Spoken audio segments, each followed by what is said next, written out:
Hello दोस्तों, स्वागत है आपका सिविल सर्वेंट पर्सपेक्टिव में। मैं आपके सामने आज पॉलिटी की क्लास शुरू करने वाला हूं, जिसमें आज हम पढ़ेंगे भारत का संवैधानिक विकास। तो चलिए अपनी क्लास शुरू करते हैं। भारत का संवैधानिक विकास कंपनी के शासन अधीन अधिनियम, यानी जो जब भारत में कंपनी राज कर रही थी उस समय कंपनी के शासन के अधीन जो अधिनियम आए ब्रिटेन से बनकर भारत के लिए, तो वो देखते हैं। तो पहला अधिनियम आया था 1773 का रेगुलेटिंग एक्ट। 1773 में आया था रेगुलेटिंग एक्ट। इसमें क्या क्या प्रावधान किए गए थे? ब्रिटिश संसद द्वारा पारित किया गया था। कंपनी में व्याप्त बुराई और भ्रष्टाचार और कुप्रशासन को दूर करने का इसका उद्देश्य था। इसमें क्या क्या प्रावधान किए गए थे?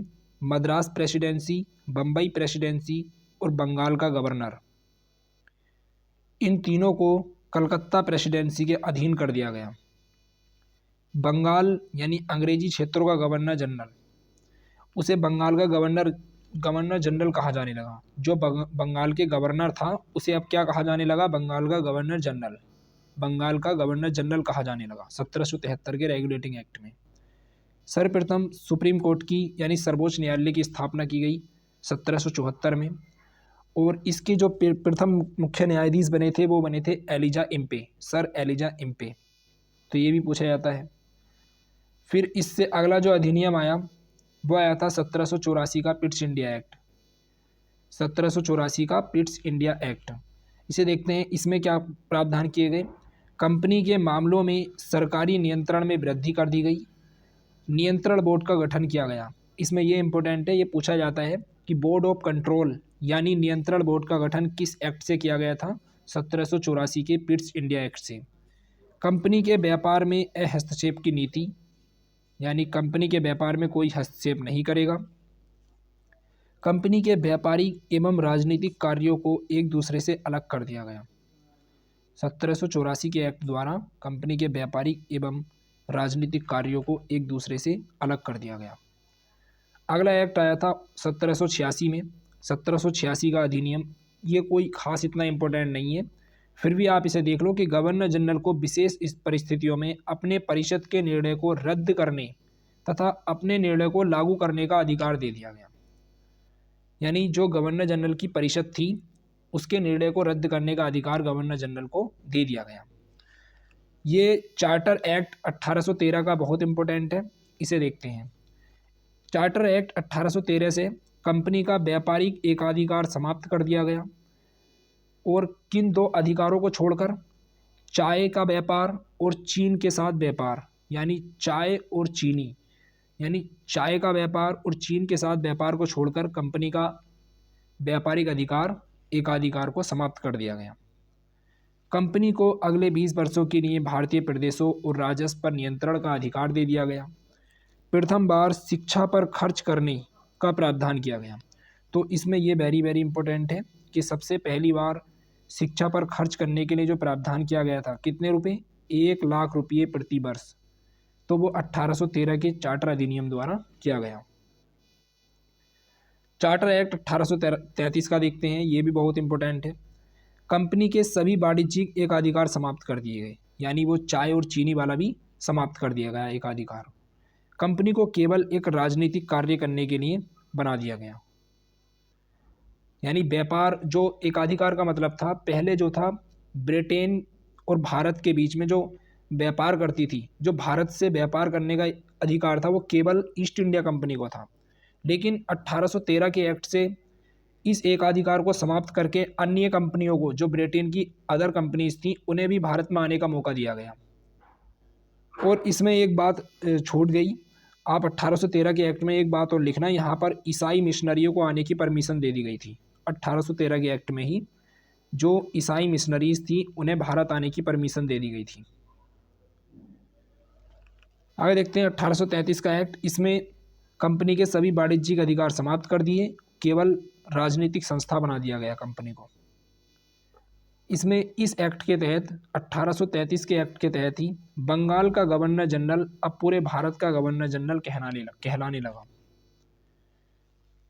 मैं आपको इसमें बता दूं कि यहाँ पे मैंने आपको बताया था कि बंगाल का गवर्नर जनरल बना था 1973 के रेगुलेटिंग एक्ट से जो मद्रास प्रेसिडेंसी, बम्बई प्रेसिडेंसी और बंगाल प्रेसिडेंसी थी, इन तीनों को मिलाकर कलकत्ता प्रेसिडेंसी के अधीन कर दिया गया। बंगाल के गवर्नर को क्या कहा जाने लगा? बंगाल का गवर्नर जनरल। और जो बंगाल का गवर्नर जनरल बना, पहला गवर्नर जनरल, वो कौन बना था? वारेन हेस्टिंग बना था। तो इसे याद रखना, वारेन हेस्टिंग बंगाल का प्रथम गवर्नर जनरल बना था। फिर आगे चलकर यहाँ पर चार्टर एक्ट 1833 जब लाया गया, इस समय जो था गवर्नर जनरल कौन था? वो था William Bentinck, Lord William Bentinck. तो 1833 के एक्ट द्वारा बंगाल के गवर्नर जनरल को ये प्रावधान कर दिया गया कि उसे भारत का गवर्नर जनरल कहा जाएगा, भारत का गवर्नर जनरल कहा जाएगा।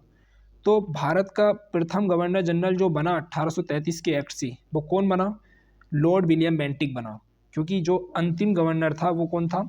Lord William Bentinck. तो प्रथम जो बनेगा वो भी यही बनेगा 1833 के एक्ट से।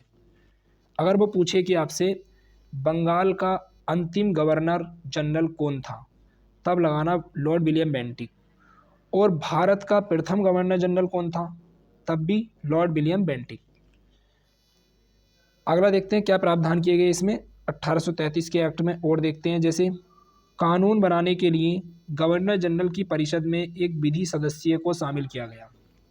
तो ये इम्पोर्टेंट है कि विधि सदस्य को किस एक्ट द्वारा शामिल किया गया? 1833 के एक्ट से। और ये विधि सदस्य के रूप में जो चुना गया वो था मैकाले।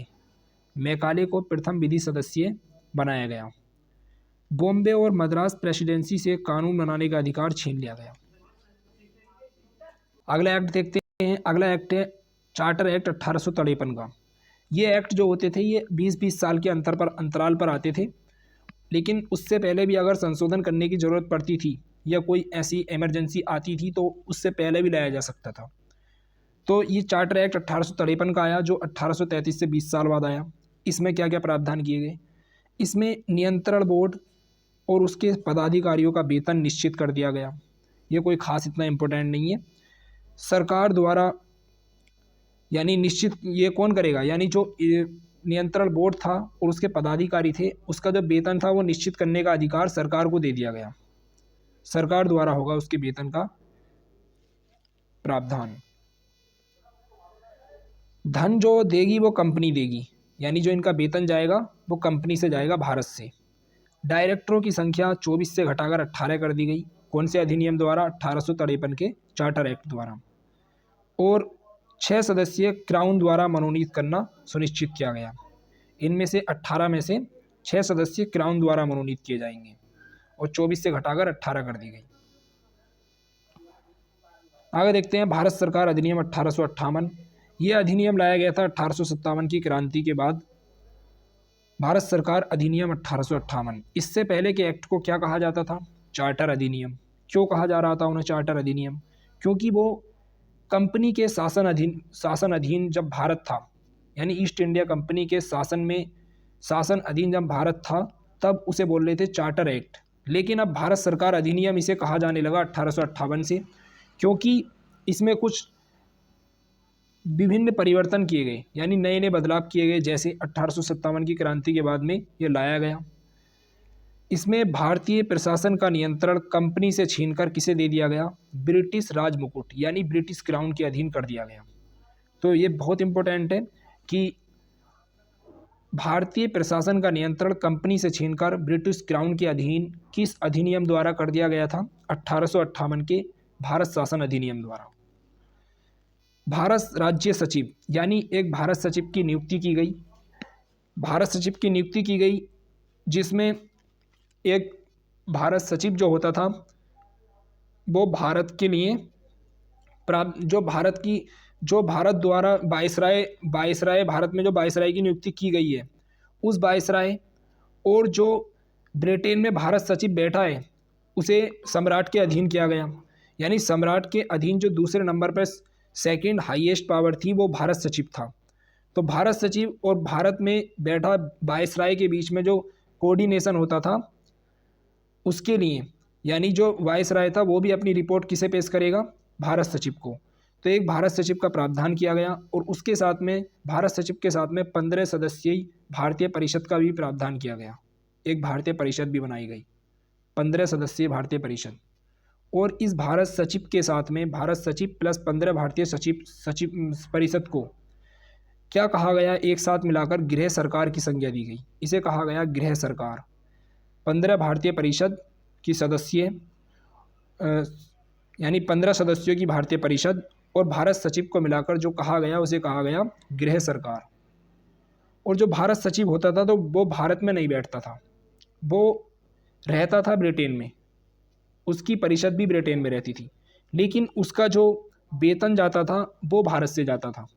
तभी तो आगे चलकर दादा भाई नौरोजी ने धन का निष्कासन सिद्धांत दिया था, उसमें इस बात का जिक्र किया था कि भारत से बहुत सारा पैसा विदेश यानी ब्रिटेन गया है, धन का बहुत सारा निष्कासन हुआ है। किस प्रकार, उन्होंने भारत सचिव का भी जिक्र किया कि भारत सचिव का वेतन और उसकी 15 सदस्यीय परिषद का वेतन भी भारत से जाता था। खैर चलिए, आपको अभी याद करना है, जैसे भारत सचिव का प्रावधान किया गया, बोर्ड ऑफ डायरेक्टर बनाया गया और बोर्ड ऑफ कंट्रोल, इन दोनों को समस्त अधिकार देकर भारत राज्य सचिव को प्रदान किए गए। यानी बोर्ड ऑफ डायरेक्टर और बोर्ड ऑफ कंट्रोल, इन दोनों पर कौन अपना नियंत्रण रखता था, भारत सचिव। और गवर्नर जनरल का नाम चेंज करके क्या कर दिया गया, वायसराय। यानी अब वायसराय मतलब, वायसराय का अर्थ होता है कि क्राउन का प्रतिनिधि, यानी ब्रिटिश क्राउन का प्रतिनिधि, वायसराय। तो 1858 के अधिनियम द्वारा, भारत सरकार अधिनियम द्वारा अब भारत के गवर्नर जनरल को क्या कहा जाने लगा, वायसराय कहा जाने लगा। और जो प्रथम वायसराय बने वो वही बने जो भारत के अंतिम गवर्नर जनरल थे।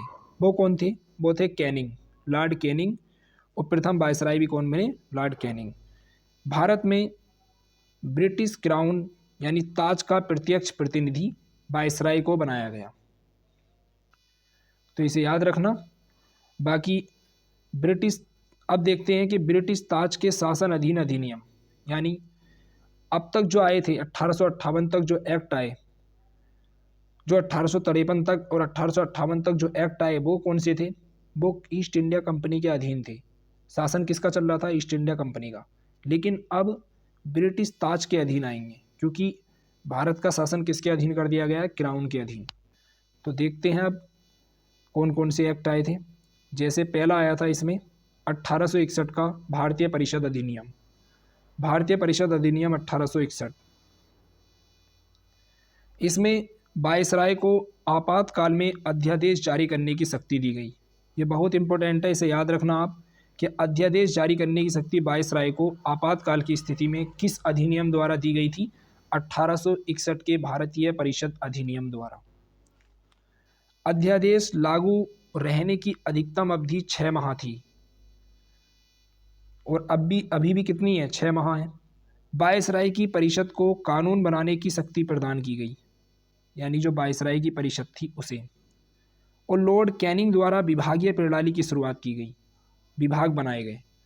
और इस एक्ट द्वारा ही सर्वप्रथम जब विभाग बनेंगे तो उनके कार्यों का बंटवारा होगा, और जब कार्यों का बंटवारा होगा तो बजट की ज़रूरत पड़ेगी खर्च करने के लिए। तो सर्वप्रथम 1861 के अधिनियम द्वारा ही बजट पेश किया गया, जेम्स विल्सन द्वारा। 1861 में जो बजट पेश किया गया प्रथम बार भारत में, वो 1861 के अधिनियम द्वारा पेश किया गया। और वायसराय की परिषद को कानून बनाने की शक्ति दी गई। वायसराय की जो कार्यकारी परिषद थी उसका विस्तार किया गया। बम्बई और मद्रास प्रांतों को उनके अधिकार पुनः प्रदान किए गए, यानी उनके अधिकार दे दिए गए। इस समय क्या था ना, वो 1833 के एक्ट द्वारा बम्बई और मद्रास के प्रांतों के अधिकार छीन लिए गए थे, यानी वहाँ के जो गवर्नर थे उसका केंद्रीकरण कर दिया गया था। केंद्रीकरण मतलब शक्ति का केंद्रीकरण कर दिया गया था। जो भारत का 1833 के अधिनियम द्वारा क्या करा गया था कि बंगाल के गवर्नर जनरल को भारत का गवर्नर जनरल बना दिया था। तो बम्बई और मद्रास के लिए भी कानून कौन बनाता था, बंगाल का गवर्नर जनरल, जो बंगाल में बैठा है, जिसे भारत का गवर्नर जनरल कहते हैं। तो आगे चलकर 1861 के अधिनियम द्वारा क्या करा गया कि बम्बई और मद्रास के जो गवर्नर थे उनके अधिकार दोबारा से वापस प्रदान कर दिए गए। इसे कहा गया कि विकेंद्रीकरण, शक्ति का विकेंद्रीकरण कर दिया गया। किस अधिनियम द्वारा? 1861 के अधिनियम द्वारा। अपने लिए कानून बनाने का, संशोधन करने का अधिकार 1861 को अधिनियम द्वारा मिल गया। अब देखते हैं कि भारतीय परिषद अधिनियम 1892। विधान परिषद के सदस्यों को बजट पर विचार करने का अधिकार प्रदान हुआ, यानी अधिकार प्राप्त हुआ। जो विधान परिषद के सदस्य थे, इसमें एक बात का ध्यान रखना, 1861 के अधिनियम द्वारा ही इसमें बहुत सारी कम चीज़ें लिखी हुई हैं। जैसे 1861 के अधिनियम द्वारा ही सबसे पहले बजट पेश करने का प्रावधान किया गया, और जो वायसराय था उसकी कार्यकारिणी में एक भारतीय सदस्यों की नियुक्ति की गई, एक भारतीय सदस्यों को नियुक्त करने का प्रावधान किया गया। और जो पहले भारतीय थे जो वायसराय की कार्यकारिणी में चुने गए थे, वो थे सत्येंद्र प्रसाद सिन्हा, एसपी सिन्हा थे वो, एसपी सिन्हा, तो उनका नाम याद रखना। तो अब क्या बोल रहा है इसमें, भारतीय परिषद अधिनियम 1892 में बजट पर अपने विचार प्रकट करने का अधिकार दिया गया, यानी बजट पर बहस करने का अधिकार कब दिया गया? 1892 के एक्ट से। सार्वजनिक हित के मामले में विधानमंडल के सदस्यों को 6 दिन की पूर्व सूचना देकर प्रश्न पूछने का अधिकार भी दिया गया। अगर कोई मामला ऐसा है जो सार्वजनिक हित का है, तो उस मामले पर विधानमंडल के सदस्यों को 6 दिन पहले पूर्व सूचना देनी होगी, कोई प्रश्न पूछना है तो प्रश्न पूछने का अधिकार भी 1892 के एक्ट से मिला। सीमित अर्थों में निर्वाचन पद्धति भी शुरू हो गई थी। अगला अधिनियम है भारतीय परिषद अधिनियम 1909। ये बहुत इंपॉर्टेंट है। इसमें क्या किया गया, इसे मार्ले मिंटो सुधार भी कहा जाता है। क्यों कहा जाता है? मार्ले जो थे ना, वो भारत सचिव थे इस टाइम पे। जो शुरू में नाम आता है मार्ले, और दूसरे मिंटो इस टाइम पे भारत के वायसराय थे, और जो भारत सचिव थे वो थे मार्ले। तो इसे मार्ले मिंटो सुधार भी कहा जाता है। इसमें सांप्रदायिक प्रतिनिधित्व की व्यवस्था की गई, यानी संप्रदाय के आधार पर प्रतिनिधित्व दिया गया, सीटें आवंटित की गई।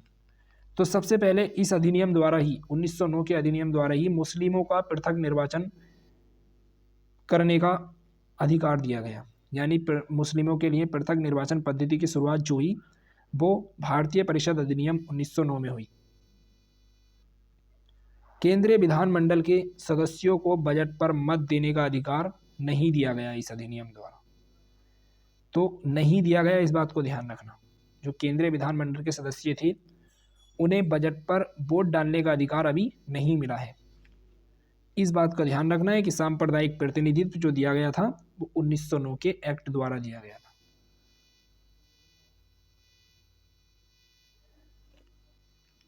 भारतीय परिषद अधिनियम 1909 के बारे में कुछ कथन देख लेते हैं। क्या क्या कहा है? गांधी जी ने कहा इसे कि इस एक्ट ने हमारा सर्वनाश कर दिया। क्यों कहा? क्योंकि अंग्रेजों ने हमें अब धर्म के नाम पर, संप्रदाय के नाम पर बांटना शुरू कर दिया। यानी वो जो विधानमंडल है उसमें संप्रदाय के आधार पर सीटों को आवंटित कर रहे हैं। तो 1909 के एक्ट द्वारा मुस्लिमों के लिए पृथक निर्वाचन कर दिया गया था। अब आगे चलकर जो अलग धर्म है, जैसे सिख हो गए, ईसाई हो गए, ये आगे चलकर ये भी मांग करेंगे कि हमें भी इस आधार पर इसमें विधानमंडल में चुना जाए, सांप्रदायिकता के आधार पर। तो आगे चलकर 1919 के अधिनियम में क्या देखा जाएगा कि इसका विस्तार कर दिया जाएगा संप्रदाय के आधार पर चुनने का।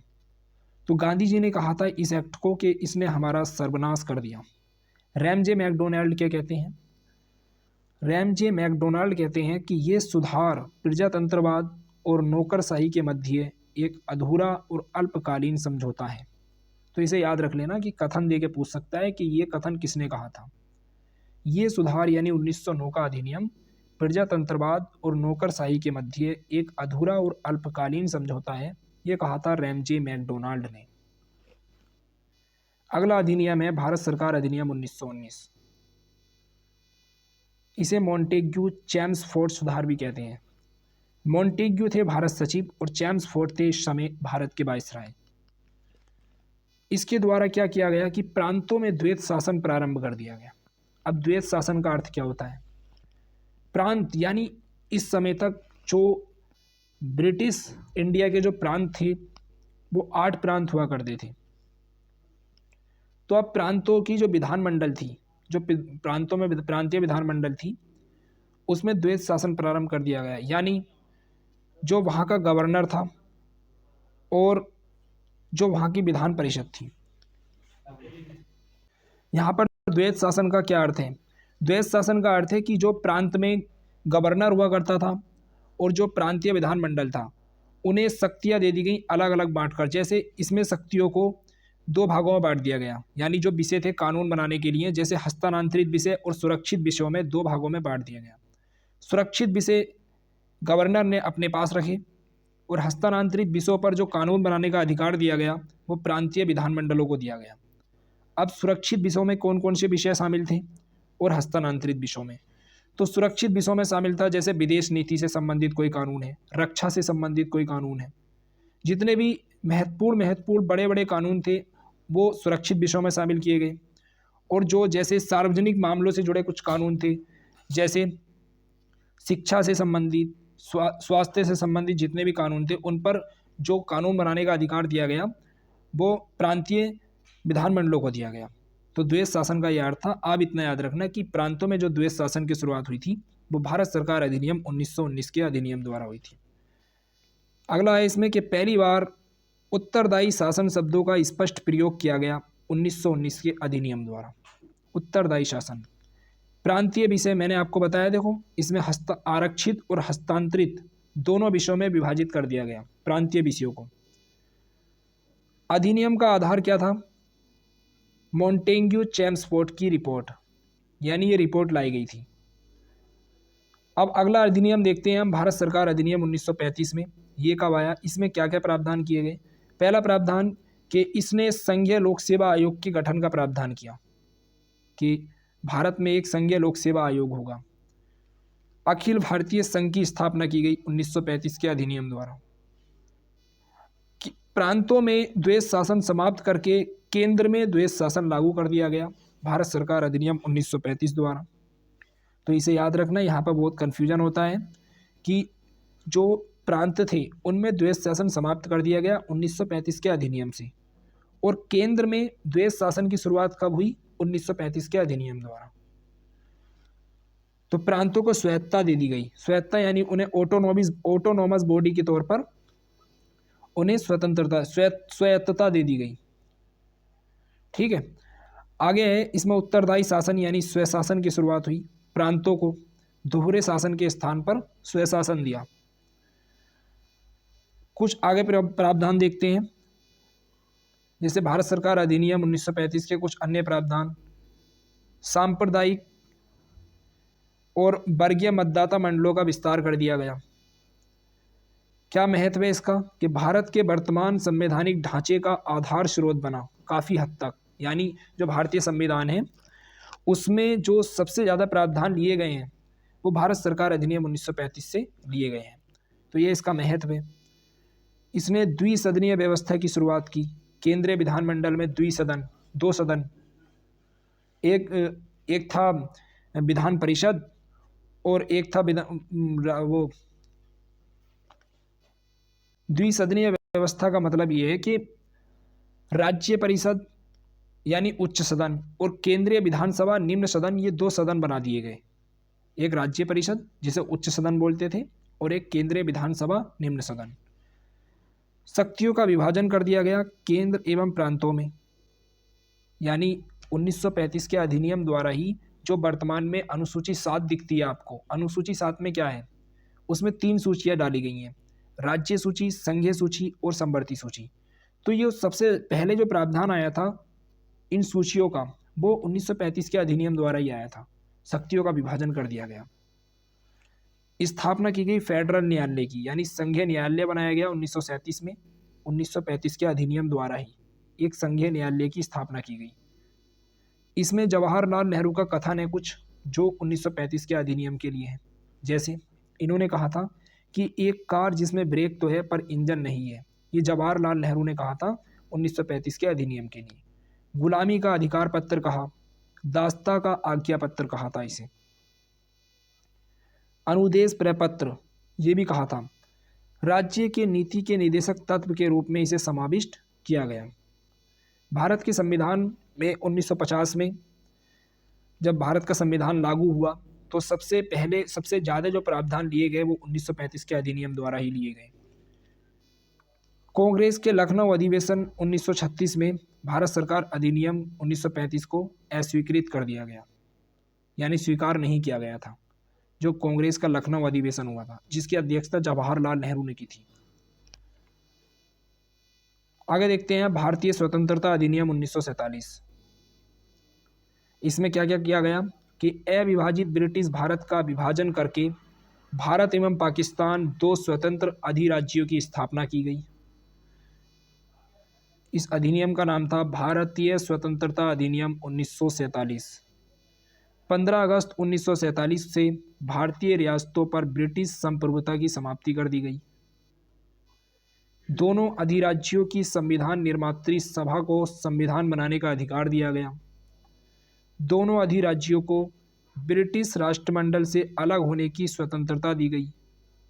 भारत का राज्य सचिव का पद समाप्त कर दिया गया, जो भारत सचिव हुआ करता था।